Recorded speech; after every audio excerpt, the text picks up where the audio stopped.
Hey everybody, my name is Marisa Maggio. Welcome to the Solidity Insurance Group team call. Today is already June 26th to 2025, so we are truly just about halfway through the year, which is crazy. But I'm super excited for today's call as we have Vernon Smith on with us today. Vernon, how are you doing? I'm blessed. I'm good. I'm blessed. Thank you so much. Absolutely. And just to brag on Vernon really quick before we have him hop in, Vernon's somebody who first and foremost, I think is one of the most like authentic and genuine people that I've ever met. He's just kind of unapologetically himself. And I think when you can get to a place where you're comfortable with who you are, you're in a position of power.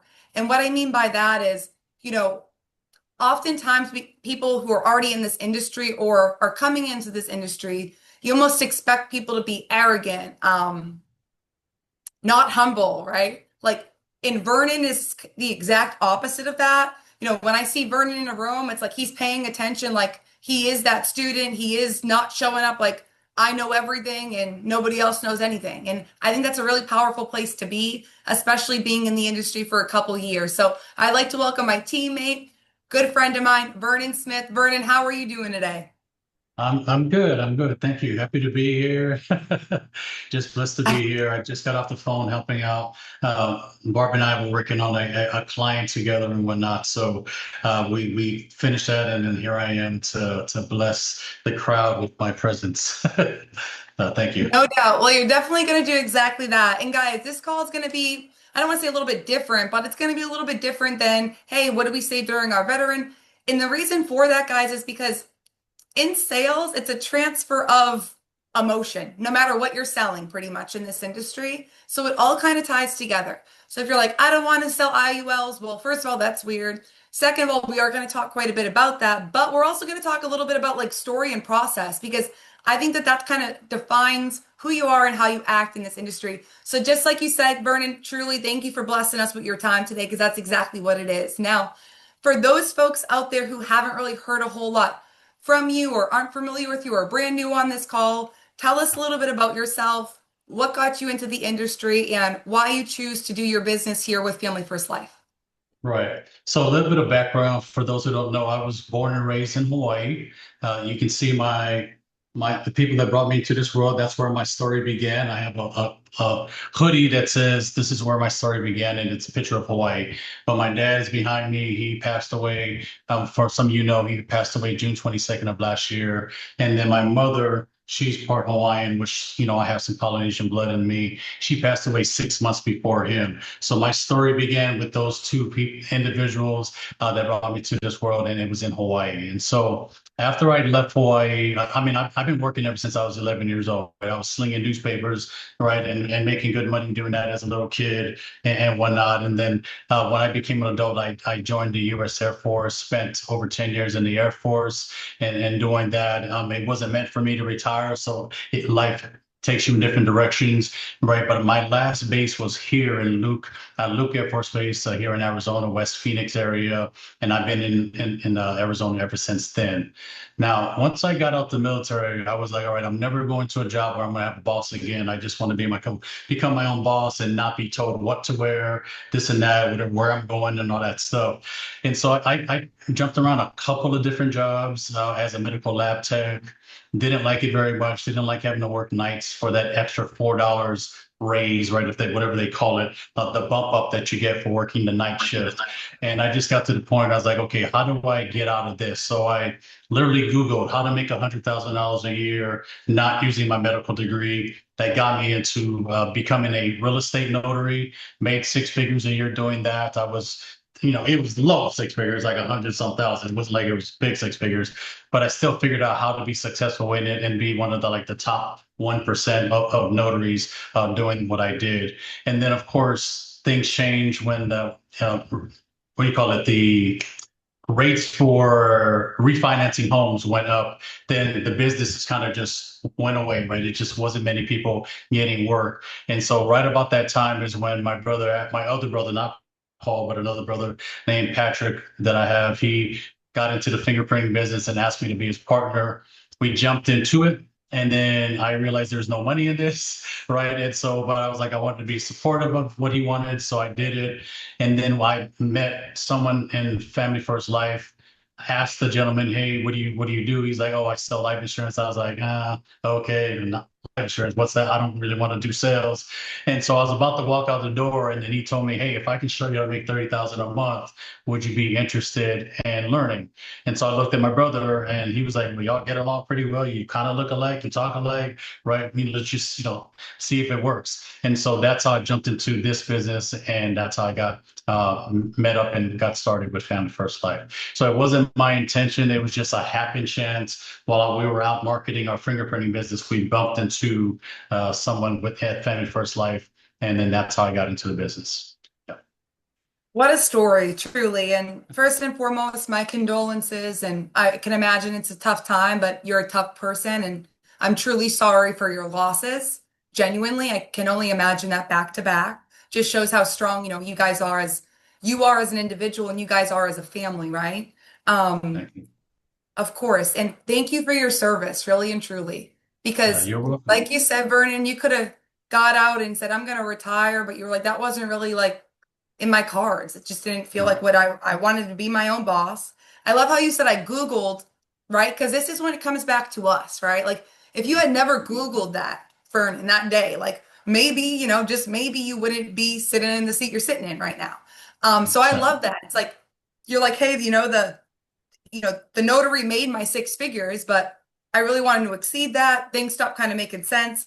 Supported my brother. Lo and behold, guy, there's always an opportunity within an opportunity. Like you bump into this, you bump into somebody, hey, they introduce you to Family First Life. You're like, okay, I'll hear about it. Now, boom, you're here, right? In like 30 grand a day, and it's just a beautiful thing to see because you had so many chances and so many reasons, right? That you could be like, I can't do this right now, or this isn't the right time, or I'm not strong enough to get on the phone, or I'm not strong enough to handle objections. I'm not strong enough to handle the rejection. I don't feel like I can do that right now. But instead you took the route of, hey, I'm going to stand up just like, your parents would want you to, and I'm going to work hard and I'm going to make sure that I make myself and, my family proud. And I applaud you for that, Vernon, truly, because Yeah, not everybody could do that. So I appreciate kudos. that. Yeah. Absolutely. And coming into this business, and you kind of hit on this a bit just now, but I want to kind of dive into it a little bit. I feel like we all come in, and most people that come into life insurance, just like you said, like we look at life, we're like life insurance, like who, like no one woke up and said, I want to be a life insurance agent, right? So we usually come in with very little money, and then we usually come in and we're like, okay, we see the money, so that's why we're coming in. Now that's usually kind of our surface why, if you will, right? Like I need to make some money, right? Now as we kind of evolve in this business, that why is going to change because we'll experience different things, we'll go through different things in and out of the business. And that kind of allows us to become who we are and change that why, that why we're here adapts. Um, talk to us a little bit about how your why has adapted since you've been in the business. So when I first came in, I really didn't have a big why. And I'm glad you brought this up because I'm one of those people that struggles, maybe even to this day, with a why. And the reason being is that, whether I look it or not, I'm actually a little bit older and my kids are grown. I even actually have a granddaughter, right? That's how old I am, is I have a granddaughter and she's amazing. But when I first came in, I was like, well, my kids are grown. They have their own jobs. Like, I don't need to support anyone per se, right? As long as we see each other every once in a while and whatnot, they're so independent, right? It's okay. They're almost like, all right, I'll see you then when I see you. But other than that, we're good. So I didn't have a really strong why, and I struggled with that for a while. When it got better for me, where my why got stronger, is when I started helping people and having conversations with non-ignorant people who just really don't even care. They're just wasting your time sitting on the phone. But when I was talking to the people that actually did want to protect their families, did want to know the information that I was giving to them, then I was like, okay, so here's more why I'm doing this. Like, I actually enjoy talking to people who actually want to have a conversation and they're not just tire kickers, right? And we're going to run, unfortunately, more of them are tire kickers than not. But when you can kind of go, bad situation. Oh, that was a really good conversation. Bad situation. It just kind of makes it worth it. If you can just have one or two of those a day, even if you don't sell or whatever it might be, it just makes it more worth it. At least for me, it makes it more worth it.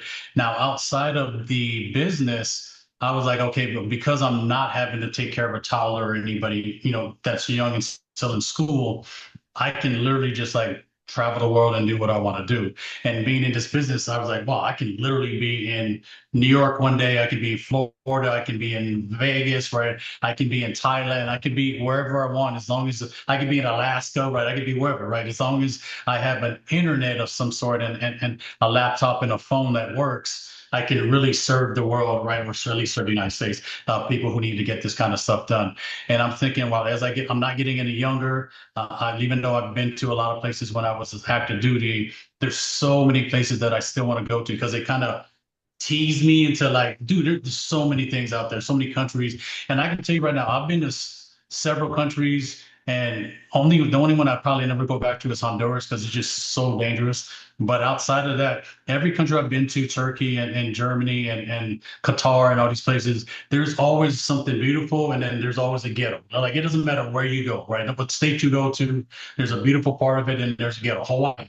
There's ghettos in Hawaii, whether you guys believe it or not. Things go down in the center of Hawaii, and you wouldn't know it unless you were local or you rode with us and we showed you our backyard, right? So I definitely came from ghetto, very tough. And then the way we grew up, we had to because my dad was a typical Marine. I mean, and you can however Marines are, he was that, right? And whatnot. And so I definitely understand that. But just being able to travel the world and do the things that I want to do, I need to have the money to do that. I cannot do those things and literally just if I want to fly first class, fly first class. If I want to take two or three of my siblings with me, I can choose to do that because I'm working smarter, not harder, right? Because that's what my old commander used to say: work smarter, not harder. Right? You're always going to be working hard, but if you're a plumber works hard, landscaping works hard, right? Everybody works hard, but if you can work smarter, and then I think that you can take yourself and be whatever you want to be and be wherever you want to be whenever you want to. And so to me, life insurance to me is working smarter. It's hard work. Like we all know that we get our face punched in every single day from clients, right? It just is what it is. But when you turn around and that money's sitting in your bank account and you're allowed to go swipe that card to pay for a plane ticket, pay for a hotel, pay for a rental car of your choice, right? That's the things, that make me want to do this here. And again, I don't need to be a millionaire. I don't even care if I'm ever a millionaire. As long as I make enough money that I can travel where, when, and with whom I want to without having to really think about it.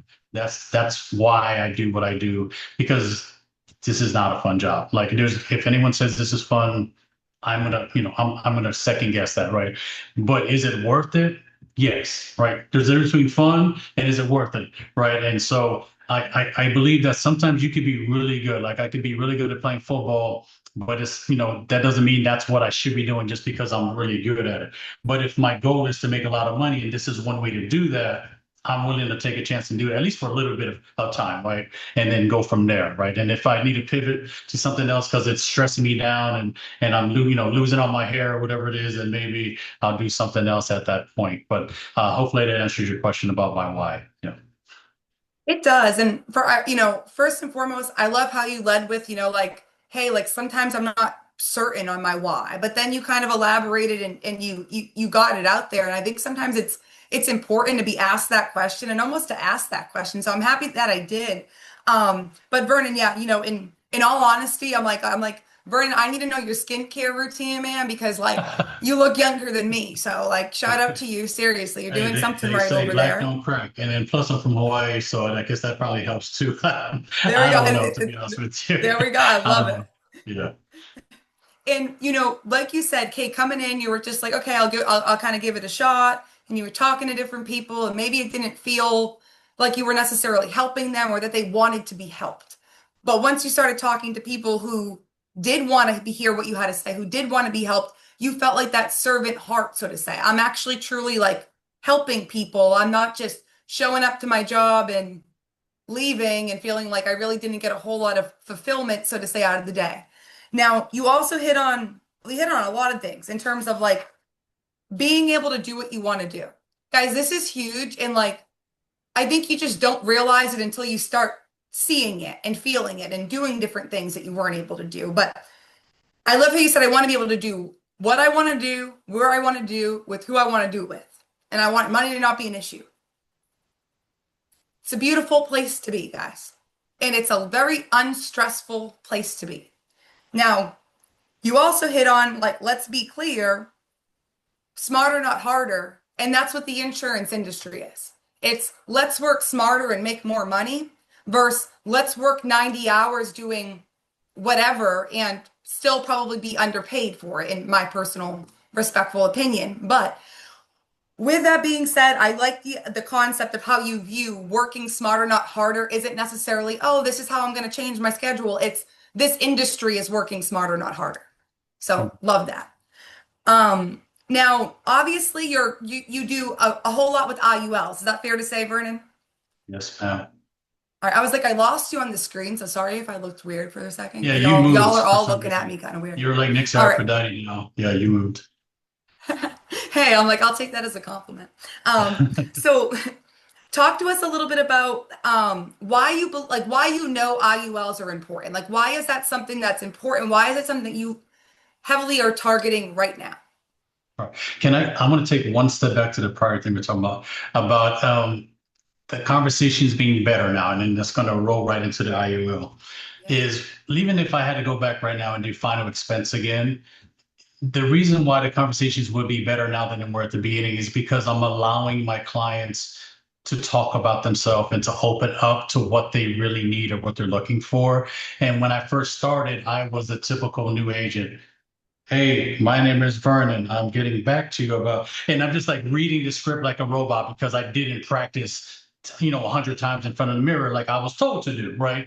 Not, I wasn't coachable, right? So I just wanted to touch on that real quick that the conversations are better because I'm better and I'm more confident and I'm allowing them to feel give them the room and the autonomy to talk about themselves, which allows me to now take notes like what you're doing, right? You're taking notes and listening, right? I became an active listener instead of just a talker, right? And just giving this information that I thought they needed to hear, but I have no idea if they have 3 kids, where do the kids live, or right? Are they married? What's that relationship like? Are they going through a divorce, right?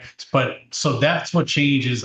I change, which allow the conversations to change. So it doesn't matter if it's founder expense, IULs, annuities, you still have to have a conversation and connect with that client. And I wasn't doing that at the very beginning. So I tell Paul and all my newbies agents in my downline, like have a conversation with your clients. Not stop making it be about at the beginning we're going to talk and then I'm going to make money at the end. Make it about a conversation to see what the client's really looking for because it might not be you might not have what they need. And there's no point staying on the phone just to have a conversation with them, right? Don't be a tire kicker back to them. All right. So now let's roll that into IULs. The question was why did I get into IULs? What was the specific question? Yeah, like why IULs? Why do you think they're important? Why do you kind of choose to focus a bit on that product? Okay. So the reason why I got into IULs is I was doing final expense, and believe it or not, because I wasn't listening to my clients and all those things, my chargeback rate was like 60%. So I was literally working for nothing, right? Year one, I did a little bit over 200K. I was on stage. Hey, look at this trophy. But in my bank account, there wasn't much in there because I wasn't keeping my clients, right? I wasn't retaining them. I did all that work to get them to write a policy. And then I may or may not have got paid for it, but then a month later they would charge back because I wasn't following up. Hey, did you get that policy in the mail? I wasn't doing what you told me where you said or recommended, hey, write a handwritten congratulations for protecting your family letter, right? Which I do every time now when I sell a policy, right? I didn't have anything followed up saying, hey, reminder, your bill's coming. I just texted someone this morning. Hey, your bill's coming up on July 1st. And she's like, oh, thank you so much. It was a big policy too. Thank you so much. I almost forgot about that. That money would have came out. She probably would have been pissed. Probably would have canceled, even though it wasn't my fault, right? So follow up and things of that nature. So that's what I started doing as well. I lost my train of thought of where I was So going next real with quick, this. I'm not happy you lost your train of thought, but I want to pause you there quick because I was at, so why do we think IULs are important? Now, I want to start with this, guys. Not everybody, now a lot of people have family first life, but not everybody is willing to be vulnerable enough to get on a call and say, at one point or another, my business, 60% of it fell off. Now, obviously, that's not Vernon's not like, oh, me, I want 60%. He's saying, no, these are the things I did to fix it. So, guys, like, be clear. If you can show up every day, just like Vernon's saying, he walked the stage, he was showing up, he was helping people, but he wasn't actively listening to what the client had to say. He wasn't following up the way he now knows that he should. And guys, these are all skills we just acquire over time. So if you're like, oh my God, like, I can relate to that. It doesn't mean you can't fix it, right? Like Vernon fixed it. Like, but if Vernon was acting like he never had an issue there, it would have been really hard for him to fix it because now you're in denial, right? And that probably would have drove you out of the business at one point or another because you're like, I wrote over 200, but more than 60% fell off. Like, guys, like we ain't pushing for that. Like I'm not pushing for that for Vernon, but my point is, guys, is Vernon is not, be clear, the only person that's ever happened to. But the bigger piece is Vernon's a person it happened to.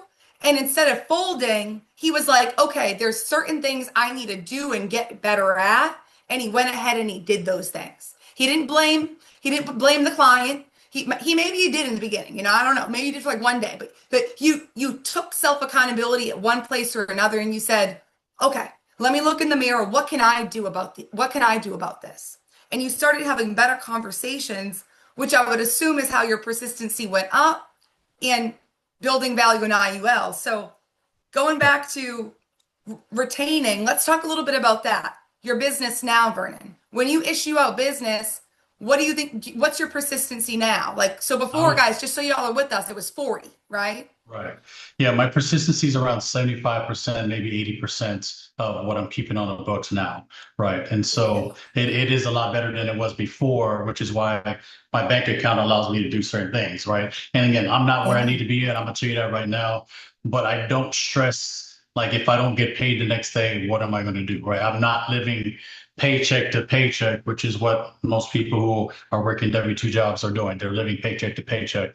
And I'm blessed that I can wake up knowing there's money in my savings, right, that I have there in case I need it, allows me to invest in my business and buy more leads and such. So yes. So that's kind of where I'm at. Now, to go back into the question that you asked about while I got into IULs, it was just to me a better product.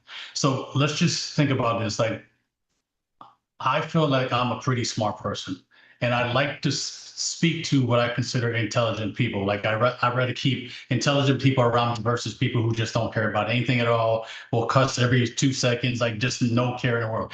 Nothing wrong with cussing, not saying I don't. But what I'm saying is I want to have a conversation with someone who's somewhat on my level. And when I talk to people who make good money, they tend to be more times out of not on my level, right? And some they teach me, sometimes I teach them, and we go back and forth. So what IUL is, you're just talking to a different level of clientele.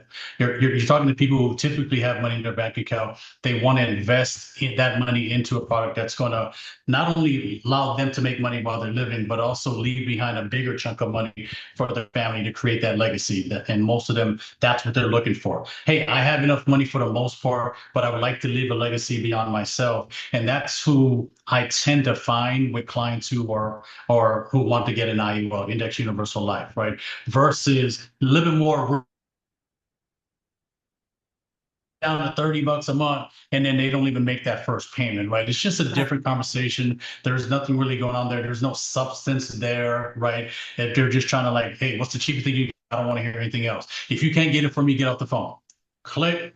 I'm off the phone, right? IULs, it's different. You're having a conversation, and even if it doesn't go the way you think you would like it to go, I can still sleep at night knowing that if I had a better conversation that day versus fighting somebody over $30, $50, $70, right? And that's the difference between going from finance expense and why I moved into the IUL space. I like being able to tell a client, hey, if I can get you something that will last the rest of your life, no matter how long you live, that's going to grow compounding interest, that's going to have zero chance of loss.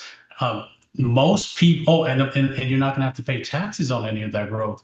Most people go, tell me more, right? And they're just kind of like, okay, what educate me, right? And so then at that point, I can start kind of figuring out where they're at, what are they wanting to accomplish, what their health looks like, and then we can start piecing this thing together that best fits them. So I got into IULs because, in my opinion, it's a better product.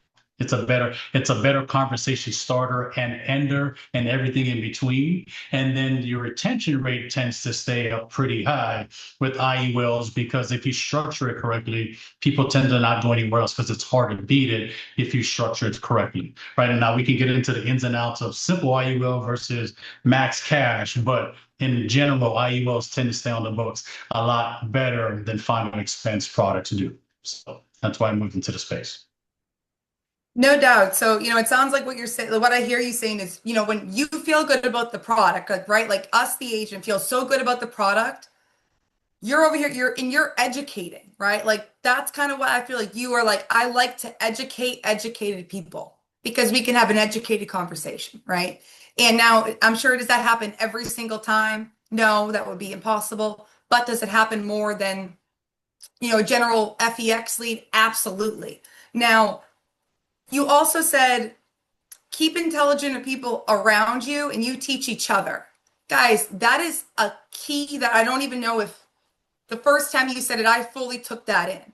The reason why I'm repeating that piece is because you're listening to your client if you're allowing them to teach you something. Maybe about the industry they're in. Maybe they're self-employed oftentimes. Maybe about what they're doing, how they built their business, whatever it might be. Maybe you need a new accountant, straight up.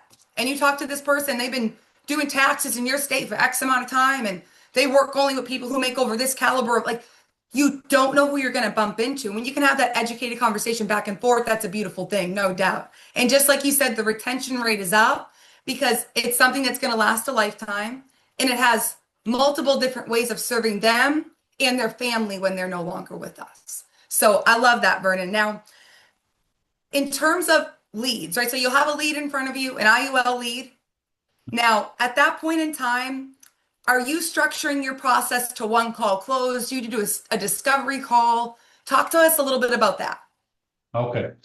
So this is the thing that you're seeing now, the recent progress is because I've taken a different direction recently since Ignite, and we talked about it in the last one, right? Prior to Ignite, I was just having a conversation and they were looking for an IUL, and I was like, America, here we go, right? Let's just fit them into America. And obviously, America's great. I'm not saying anything negative about that, but it was just trying to fit them into America. And if it worked out, great, right? And so now, because of my new marketing video or scene that I have campaign, it's literally going, hey, you can grow cash, you can grow this doing this. So when they get on the phone with me, they're talking about, hey, how do I maximize my cash? How do I do this? And so it just went in a different direction where now, after kind of peeling back and trimming the fat, I literally am like at the beginning finding out, are you looking for three, I think I mentioned this last time, three things. I always ask three questions when I get on the phone, and these should all be yeses, right? It should be, Role play it are you real looking for, quick. Can we role play go it ahead. real quick, Vernon? Yeah, I'm sure. the Yeah. client. And will you Okay. intro it and everything? Sure, sure, sure. All right. So ring, ring. Hello? Hey, Marissa. Yes. Hey, Marissa, this is Vernon. I'm getting back to you about that recent request that you saw for the becoming your own bank using an IUL plan. You might have saw my video on Facebook. Does that ring a bell? Yeah, I did. Yeah. Okay, perfect. So as we get in here, I want to make sure this is a fit for you. If this is not a fit for you, we can end the call right now and not move any further, right? And all I'm doing is just showing that I'm not desperate, right? Yeah. So here's the three things I want to ask you, and these are simple, pretty simple questions. Are you looking for something with unlimited cash accumulation, right? I call it UCA, unlimited cash accumulation. Usually they will say yes. Or of course, duh, who wouldn't want it, right? That's usually you look for something that you don't have to pay any taxes on any of that growth ever. Yes. Yeah, duh, right? Oh, I'm sorry, I forgot we were role playing, right? And then No, of no, I course, meant like I was like I'm like everyone is, right? Like the right. the And tax then the part. I'm last like, and thing me there too. is, are you looking for something with zero chance of loss? And then you Yes. right. So usually they say yes to those. It's one of those like simple questions. It's easy to answer, right? In most cases. Now I did have a guy who goes no on the last one. And so it threw me off, and I was like, "Why are you saying no?" Oh, just because I knew you're trying to trap me into something. So let's just say we didn't continue with the conversation after that. I kindly said, hey, looks like this is not going to work because I don't need you trying to make something already slightly difficult become more difficult. So what's it going to be like when I ask for your social and bank? It's never going to happen. So I ended it and I just got off the phone with that gentleman. But in general, they're going to say yes. Now, once I asked you those three questions, Marisa, you've said yes to those. Now, Marisa, here's the question I have next is let's take care of the elephant in the room. You have to get approved for this. Not everybody gets approved, unfortunately. Do you have any major health issues going on with you? Nothing major. Nothing major. Okay, so let me just clarify. Any heart conditions, heart attacks, strokes, stents, pacemakers, anything like that with your heart? I have blood pressure, but that's about it. Okay, all right. Now let's just stop there. High blood pressure. Are you taking more than two medications for your high blood pressure? Oh, I take like the small dose of lisinopril, like 5 milligrams once a day. Okay, so just one. Okay, fine. And again, I don't get into too much of the details. I'm just trying to get a general view of what's going on here. And then I'll go, okay, so what about diabetes? Any uncontrolled diabetes? No, not uncontrolled. I take I take a pill for it. One pill, okay. And then any complications like neuropathy or any amputated toes or fingers or any and diabetic coma, anything related to the diabetes that you can think of? No, no, No. nothing like Okay. that. All right. Now, what's your height and weight? Roughly height and weight. 5'3", 120. Okay, 5'3", 120. Okay, so your BMI is pretty good. So that's good there. Any liver or kidney disease, anything going on, cirrhosis of the liver, anything bad going on with your liver or kidneys? No, No, none of those. Okay. Any legal issues like DUIs, reckless drivings, bankruptcies, anything like that in the last 5 or so years? no, None of those. Okay. And then, of course, any cancer in your past? no. No. Okay. So those are my general questions that I would typically ask you at that point. So say I check that box off, right? If there's an issue, we talk about it. But say I can check off that box. Then the next thing I say is, all right, now that I know that you're a good fit for this is a good fit for you. Now I want to know what your budget looks like. So here's what we're going to do. If you don't mind, Marisa, if you're okay, can I text you my Zoom link and then we hop on Zoom? I don't need you to show your face if you don't want to, if you're uncomfortable, but I need to be able to show you my screen so I can create a plan for you. Are you comfortable with Zoom if I send you a link? Yeah, that's fine. Okay, perfect. So then now I just sent you a link. We open up the link. So now assume we're face to face, or at least she can see my face and whatnot. So now the next question I'm typically going to ask Marisa at this point is, there's different amounts that you can put into these plans, right? Some of them are going to be where you just make a monthly payment. Some of them they want to front load to earn that compounding interest, so they want to pay annually. And then there's people who also want to lump money down, 10,000, 25, 50, 100,000. I don't know where your financiers are at. I don't know what your goals are. I don't know if you're a real estate investor wanting to put some money into real estate and be able to take that money out. I don't know where you're at, but I have people from different ranges of $200 a month. I have people paying $1,000 a month. I myself have a policy that I pay $1,000 a month for, and so I wouldn't be putting you in any position that I'm not doing myself. Right. So I'm walking the walk. Right. And now that builds credibility. I got that from Steve Vernon. He said, I have $1,000 policy or whatever his was, maybe it's 2,000. And he says, I show that to the client. So I used to show mine to the client, but now I go, let's skip that and just look at them. Hey, where are you at based on what I told you? How much would you like to invest per month? And if you're not sure, Marisa, most of my clients, in case you want to know, because everybody wants to be like the Joneses, most of my clients take their age and they multiply that by 10. I call it the 10x rule. And that's how much they start at paying per month. So, Marisa, what is your age? I'm 52. Okay, 52 years old. So if you said 52, looking good for 52. So say you're in your 50s, multiply that by 10, your minimum starting per month should be $500. Now you can pay 750, you can pay 1,000, you can pay 2,000. I have someone paying 8,000 a month. It's literally up to you. Now again, my story doesn't have to can be somebody else's story. Just keep that in mind. Right. But your story can be anybody's story. They don't know the difference. We're just trying to figure out where they're at, and we don't want to scare them off of the higher premiums that they want to pay, but you're only talking small numbers, so you keep them down here in a box. So I will say $200 a month, 750, 1,000, 3,000, 5,000, right? I'll throw these different numbers out and whatnot. So say you're in your 50s and obviously, yeah, so that you're comfortable with. So 500 would be probably the minimum I recommend. I'm not telling them what to pay. I recommend a minimum of 500, but I myself, I pay 1,000 into mine because I want to make sure my kids get a nice size death benefit when that time comes. So with that being said, what is your budget? What are you looking to? How much would you be comfortable paying and investing? Well, how much are you comfortable investing into this each month? I love that. I would be comfortable maybe investing like, so I'm going to go two ways with you, Vernon. Let's say I'm like, well, Vernon, like I know I'm 52 but like I feel like, maybe like 150 would be my maximum budget. Okay. So in this case, if you're saying 150, then I'm automatically going to ask why. So if you're looking to invest, Marisa, in something that's going to grow compounding interest for the rest of your life with zero chance of losing money, why is 150 the number that you're looking at? How much do you think you're going to get out of this by paying only 150 a month? I mean, probably not a lot, right?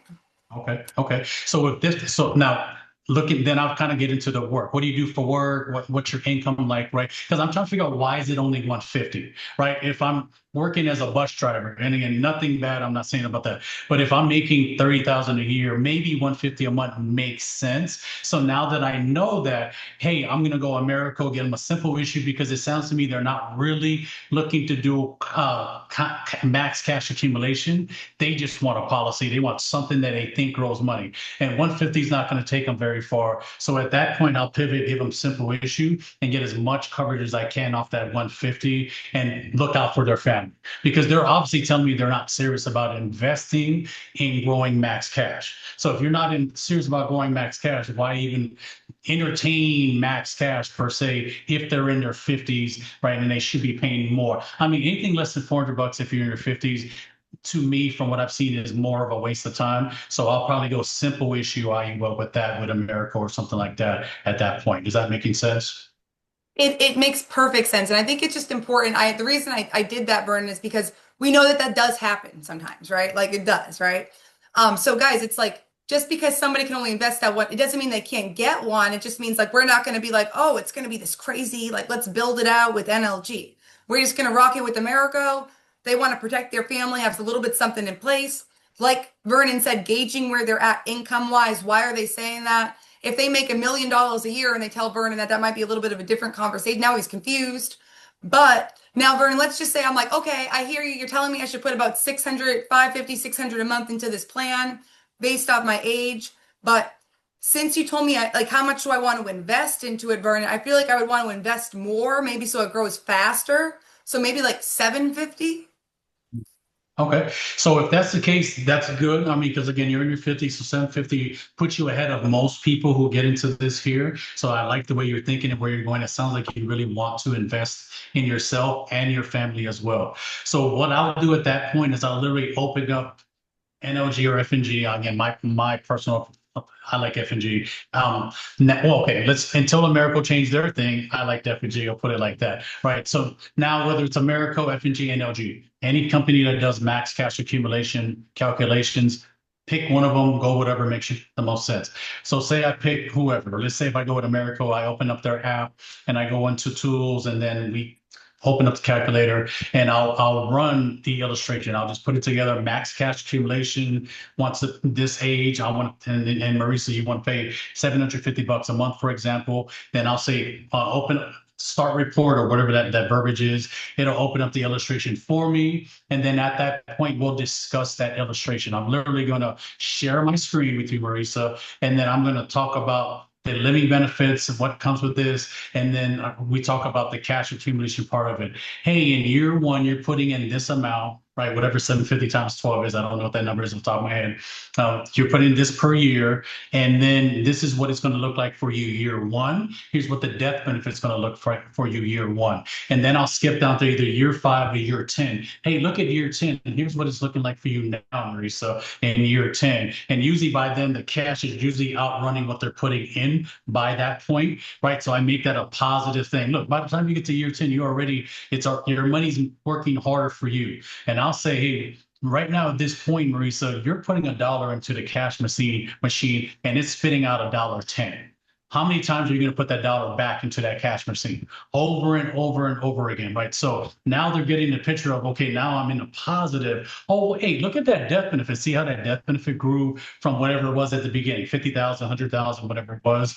Now look at where it's at. Because with a max, for those of you in the room who don't know, max cash IULs are not level death benefit. It actually grows until whatever point they're going to stop making payments. Most people, that's age 65, right? If somebody's 65, I'll run them to 75, but I always want to put in 10 years of payments, right? Because if not, it's going to run out of gas at some point, and you don't want that policy to lapse. So that's what I point out is the cash that they're going to be able to utilize, and then of course the growing death benefit as well at years one, maybe 5, 10, 20, depending on what their age is. And then I'll go all the way down to the bottom and go, hey, by the way, this goes all the way until age 120. So if you put this into a trust, this policy can live beyond your living years if you set it up that way, right? Because some instant I go, because just think about this. Say you have a kid who is maybe not the most responsible with money, but there's $500,000 sitting in there. Do you want your kid to have a $500,000 when you die?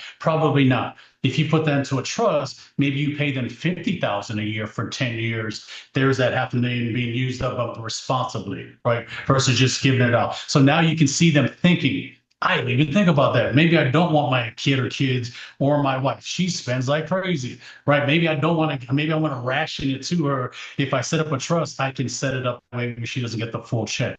So I'm always kind of, as I'm going through this process, I'm always giving my clients ideas of how they can use the money. Hey, look at that. At year 10, you're going to have $150,000 of cash. What if you took 50,000 of that and went and bought a duplex in Memphis, Tennessee? Now you're getting cash flow with that money if you wanted to, right? And if you want to pay that money back, you can. If you don't, you don't have to. It just gives them some ideas. And maybe they didn't want to do that, but they want to do some other business. I'm just getting them to think. So people are more likely to trust you and give credit with you if you're bringing real life scenarios into the picture. And it's easy for me because my goal someday is to own a duplex and a fourplex in Memphis, Tennessee, because the tax laws are really good there. The landlord tenant laws are good there. So because I already planned it, it's easier for me to talk about it, right? And I even say, hey, look, next year I may be moving to Thailand. Maybe it's a half year, maybe it's a whole year. I don't know yet. And so today, Barbara can talk about this. We were working with the client, and I told him in a conversation that I plan on moving to Thailand next year. Right. And this guy's about to move a lot of money, potentially. Right. And we're talking in the conversation, he goes, yeah, so I'm thinking about moving to Southeast Asia next year, but not maybe Thailand, maybe Cambodia. And it was just like, had I not just been myself and just used myself as a real example, that I might have lost that connection there, right? And so when you get like, so it goes back to related to your clients, have a conversation, see what they're really wanting to accomplish.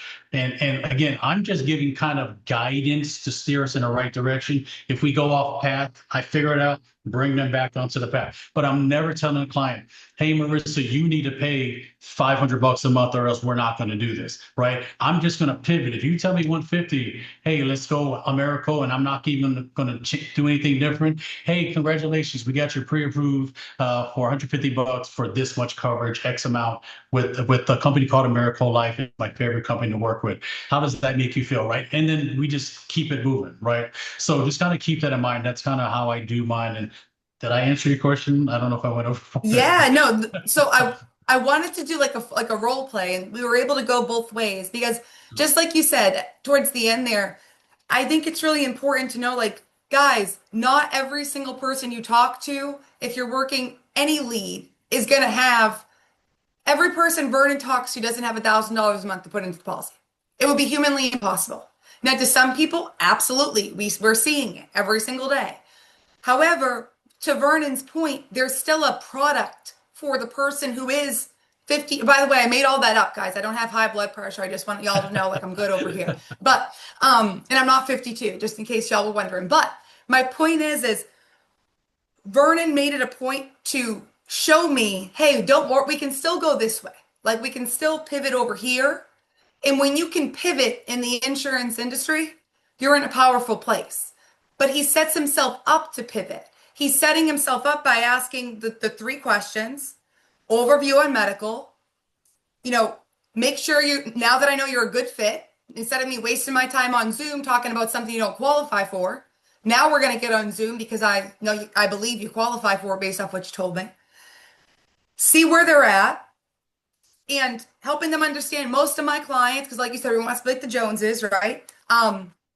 They take their age and they multiply it by 10, or they typically put in somewhere between $200 to $1,000 a month, right? Like, and then borrowing a story. I call it borrowing a story, painting a picture, whatever you want to call it. It's a beautiful thing. And just like Vernon said, it does not need to be your story. Borrowing somebody else's story can sometimes be the best thing you can do to help that particular client understand. Because maybe you never sat in their shoes and maybe you can't relate, but maybe, just maybe, you were on a call and somebody shared a story, or you had a personal experience, there's something you heard that you can bring to that call. And what I hear Vernon saying is, at that point, we're going to borrow a story. We're going to ask them, how much do you want to invest? Not, oh, how much can you spend? How much you want to spend each month? Like, that's not attractive. Like, if someone asked me that, I would probably get confused. I'd be like, well, I didn't want to spend anything. I wanted to put the money in so it grew tax-free. I don't really get this now. I'm confused. But the way he's asking it allows there to not be confusion. So how much do you want to invest? Now you're going to go to the company, just like you said, Vernon, that's going to make the most sense for that client.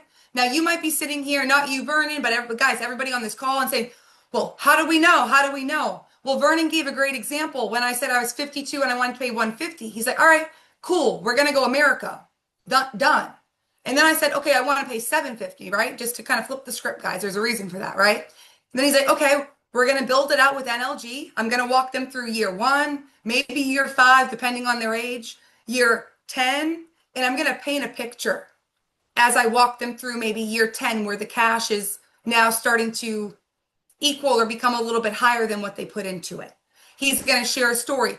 Just like he said, he wants to buy a duplex in Tennessee. You're giving examples of things that you could use the funds for and why it would make sense at that time. And then in 20 years from now, you're looking at that too. And guys, you can be like, the illustration's 19 pages long. This is so scary. Guys, it has to be 19 pages long because the carrier has to be compliant. I want everybody on this call to remember, when somebody gets a final expense policy in the mail, it's about 100 and something pages long collectively. So don't let the pages scare you. Break this process down. Vernon, you've done an awesome job of just making it simple. And when you can make it simple for people, they understand. You make it more complex and you're trying to be like a financial advisor and be like, you keep that money in or if you were to go to the market with that money, like you're not doing that unless it would make sense, like just to bring that up. And then at that point, you also said, what if you put $1 in a machine, and for every dollar you put in, $1.10 would come out? Like, how many times would you put the dollar in? If I'm on the phone with Vernon, I would be like, up that premium to 1,000. Like, if I like straight up, like I would be like, up it, because that's what we're doing here. He just showed me. On one page, you guys. And then he also showed me how it goes to age 121. If I have, again, like, you made a great point there, Vernon. Like, not everybody wants 500 grand or more or whatever or less, or 100 grand paid out to their kid directly when they should pass on. Because we all know when people pass on, emotions are heightened. Also, everybody has a different personality in terms of spending. Wanted to go blow the money. So Vernon also paints a realistic picture of, well, if that shouldn't work out for your situation or make sense for your situation, you can always put it in a trust. And this is how you can allow it to essentially pay X amount each year, so that you're leaving the legacy how you want to leave it, or you're replacing your income. Again, fill in and insert story, what based off the conversation you're having. And what you really ended with was being yourself. And I think I told this story, like I told on the Monday call, like you know, I talked to this guy. He literally at the end, he wouldn't pick an option, Vern. He told me like flat out. I always say, "Is it because you don't like me? You don't trust me? It didn't make sense." Like he's like, I really didn't. I don't like you. I was like, I was a little taken back because like I don't get that every day, Vern. You know what I mean? But I was like, okay, like cool. You know what I mean? Like he's not gonna buy from me, but like maybe he's just gonna buy from the next person he can resonate with. I wasn't his Rami, get girl. on. Exactly, right? Rami, Like, attack. you know, like call him, right? Exactly. Like that wasn't my client, and that's okay. But it's way easier to just be yourself, guys, on every call that you make than try to be somebody else that you're not, because you're going to make the process that much more strenuous on you. You feel like you have to show up as somebody that you're not. Therefore, there's already this like skepticism in the conversation. Like if I tried to act like I was a, you know, a dog groomer, like I wouldn't be able to tell you the first thing that you do as a dog groomer because I don't know. So by default, my brain's on edge. It's like, oh my God, you're appearing as a dog groomer. Or guys, be you, be yourself. In anything that you're like, I don't like this about myself.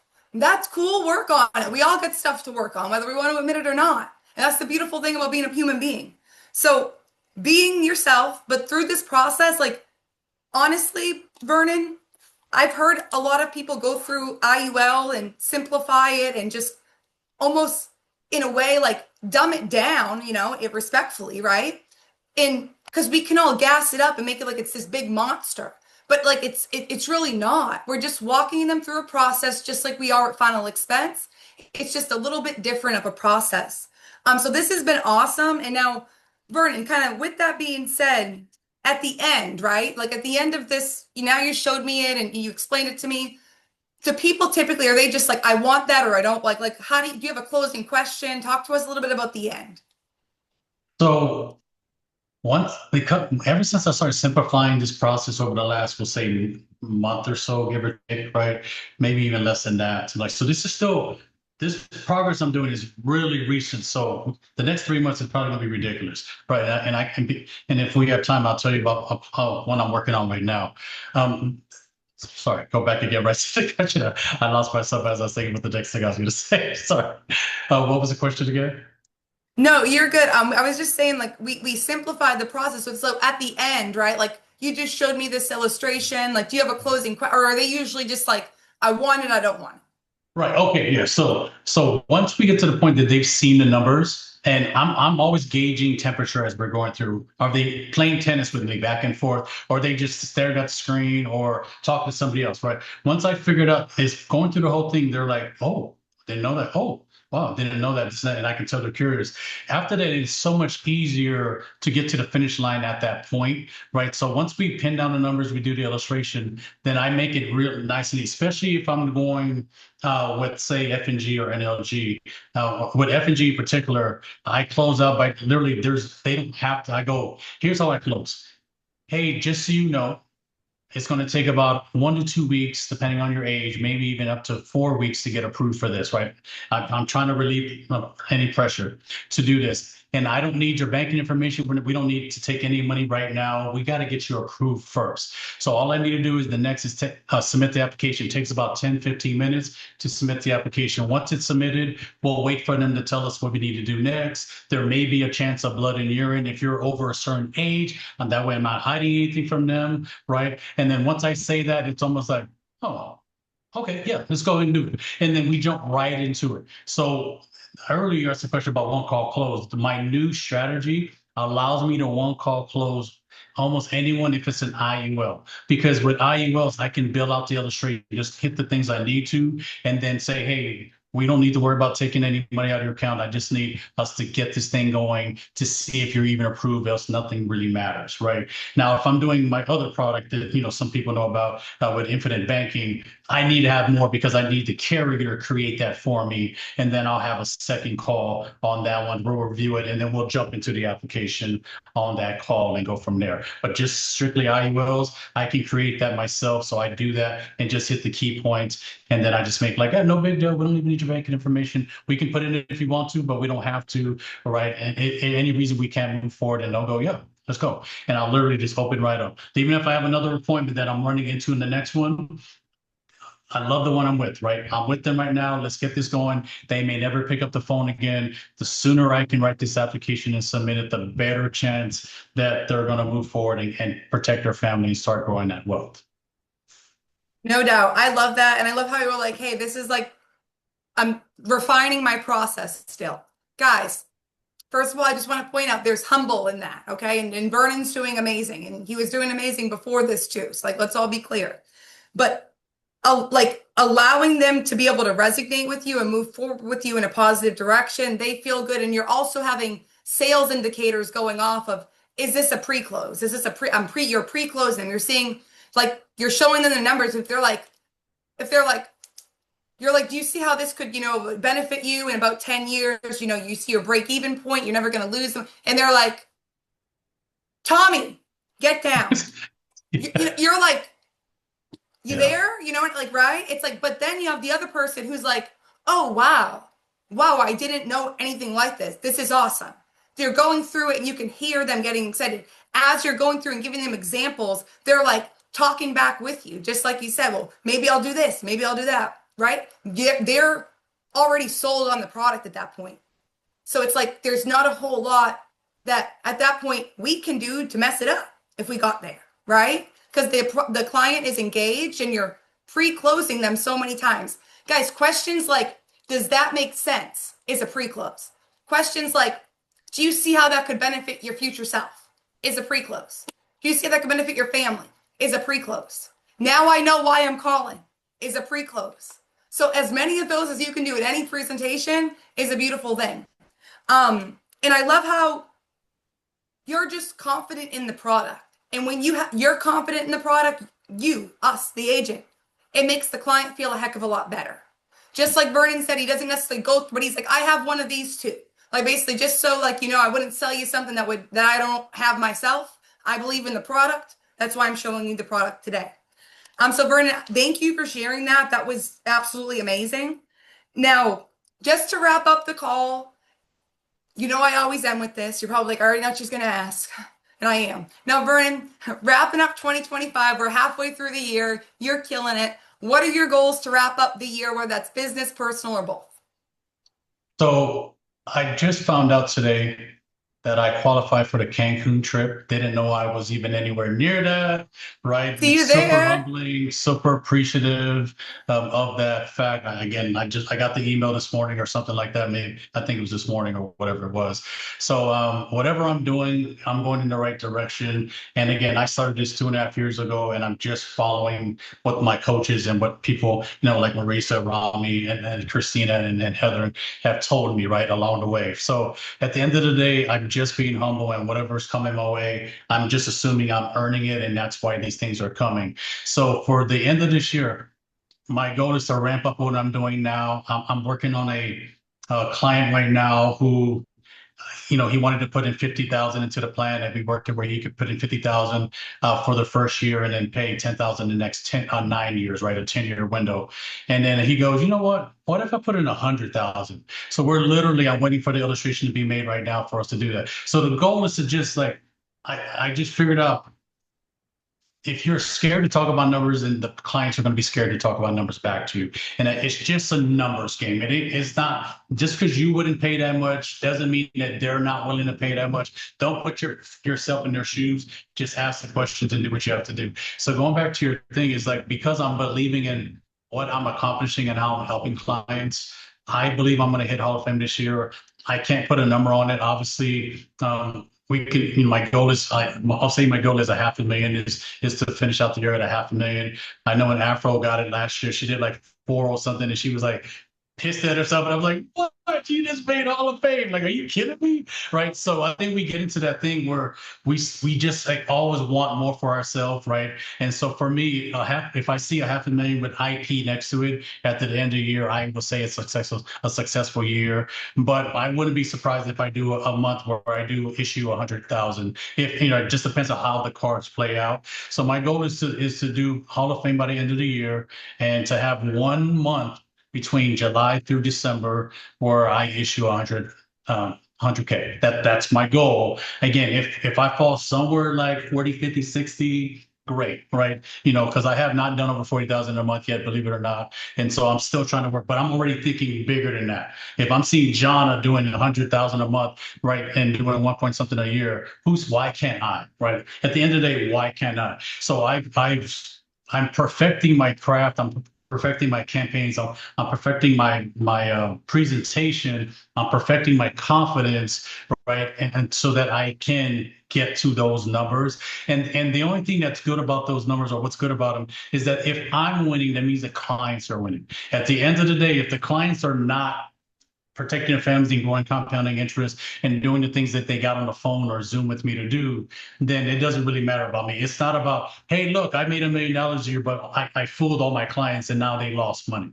That for me is not good. And it'll never be that way, right? I've never been that type of person, right? I don't take from other people. I'm always feel like I'm going to give more than I'm going to take. So as long as my clients are in a better position, by default, I'm going to be winning too. And that's kind of how I carry myself. And so those are hopefully that's my goals for the end of the year is to do it. Oh, and then also to visit Thailand for 10 to 14 days and see if that is where I want to live in the future. And, the only way to know is to go, right? If you want a That's Maserati, right. walk by a Maserati shop and see what it's like, test drive it, right? And so for me, that's a potential for me is Southeast Asia someday, and still doing what I'm doing now. I'll just be a digital nomad, right? So that's what my goal is, and we'll see what happens. So I love that. Like that was a mouthful in the best way ever. First and foremost, congratulations on making Cancun. Like you said, when you get things like that out of nowhere, it's like, you're going in the right direction. That is 100% true. And another thing you brought up, if you're scared to talk numbers, they're scared to talk numbers. Guys, it's like when you get to the end of the pitch and you want to give them the price for options A, B, and C. Like, give them the price confidently. Option A is just about 40 bucks a month, B is about 80, and C is about 140. What fits the needs and budget best, right? Move like, just moving forward and not being scared or not thinking with necessarily your bank account today or what you would do, but trying to put yourself in that client's shoes truly. Because just like Vernon said towards the end there, if I'm winning, the client's winning. And you're putting them into an IUL, win, win, win. It's a win for the client, it's a win for the company, and it's a win for the agent. And that's what FFL was literally built off of. So that sounds like a win to me. And then in terms of that $100,000 month, dude, if I was betting, I'm not betting against you. Can we take bets? No, I'm kidding. We can't take bets, guys. But I'm not confused that you will absolutely hit that $100,000 month or plus. Because just like you said, if there's other people doing it, why not me? And when you start to level yourself up, like you said, you've been in the industry about 2.5 years, but you're like, there's still stuff I can learn. There's still stuff I can do better. I've been in the industry 9 years. Guys, there's still stuff I can learn. There's still stuff I can do better. Trust and believe there is. But I love that. And then visiting Thailand and hitting Hall of Fame. You're definitely going to hit Hall of Fame, in my personal, humbled opinion. I just you show up, you do what you say you're going to do, which I think is huge. You're accountable and you know what you're looking for at this point in time and within the business. And that's a really, really powerful seat to sit in because in the beginning, guys, you might be like somebody out there, you might be sitting right now well, I don't know what my goals are at the end of the. I don't know if I would want to hit Hall of Fame or if I would want to go visit Thailand, right? Because you don't know it till you go. So I love that you're going to definitely visit for some time. And that might not be your goal right now, but that's okay because sometimes it's going to take a year for you to fully understand the big picture of what you want and need out of this business. But Vernon, this has been an amazing call. I believe in you more than you know. I appreciate you more than you know. I tell Christina probably on a daily basis, Vernon is so humble, he's hungry, and he just gets to work and he doesn't complain. He's not confused about the task at hand. He gets after it. So, Vernon, you're a pleasure to be in business with. I'm excited to see that over $100,000 month, and I'm not betting against you. And I cannot wait to see you get that red jacket and cross the stage with it. I appreciate thank you you so being on much. with us, Vernon. I appreciate you. Thank you, Marisa.